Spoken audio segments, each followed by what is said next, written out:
Женитьба есть одна из множества поклонений перед Аллахом Свят Он и Велик. Очень много ходят холостяков и незамужних девушек, особенно за рубежом, Турции, России. И не женятся они только потому, что внушили себе, для того, чтобы жениться, нужно провести в обязательном порядке пышные свадьбы, обычаи, которые стоят очень дорого. И тем самым сами усложнили свое положение. Женитьба является сунной пророка Мухаммада, алейхиссаляту вассалям. Нехорошо вести холостяцкую жизнь, думая, что для этого нужно построить сперва хоромы, особняки, крепко встать на ноги и уже потом жениться.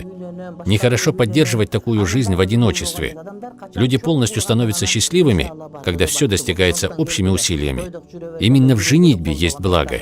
Не обязательно строить двухэтажный дом, чтобы жениться. Пока не женишься, не будет достатка, изобилия в том, что ты зарабатываешь.